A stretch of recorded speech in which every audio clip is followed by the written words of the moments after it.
Inspektorat Kota Prabu Muli kembali mendapat laporan ada 3 oknum ASN yang bolos kerja.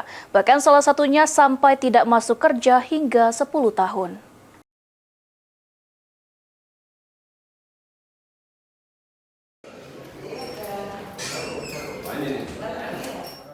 Inspektorat Kota Prabu Muli kembali mendapat laporan ada 3 oknum ASN yang bolos kerja, bahkan salah satunya sampai tidak masuk kerja hingga 10 tahun.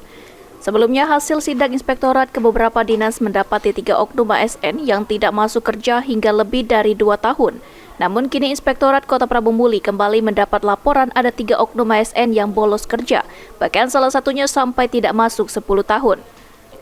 Untuk sementara ini, Inspektorat Kota Prabu Muli menemukan ada 6 oknum ASN di pemerintah Kota Prabu Muli yang tidak masuk kerja dengan waktu yang panjang.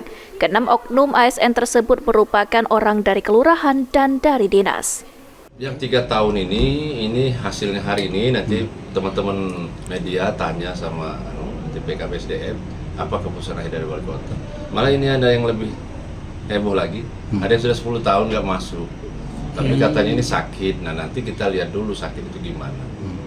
Tinggal satu. PNS. Bisa disebutkan Pak dari dinas mana? Nantilah kita PKPSDM yang punya. Untuk informasi total yang melakukan ya. Tidak disiplin dalam waktu yang panjang ini berapa banyak? Berapa banyak? Untuk sementara ya, untuk sementara ada 1, 2, 3, 4, 5, 6. Penemuan 6 oknum ASN di pemerintah Kota Prabu Muli yang bolos kerja dalam waktu yang panjang ini masih data sementara. Artinya bisa saja masih ada laporan yang masuk ke Inspektorat Oknum ASN pemerintah Kota Prabu Muli yang bolos masuk kerja. Anggi Perkasa, PAL TV.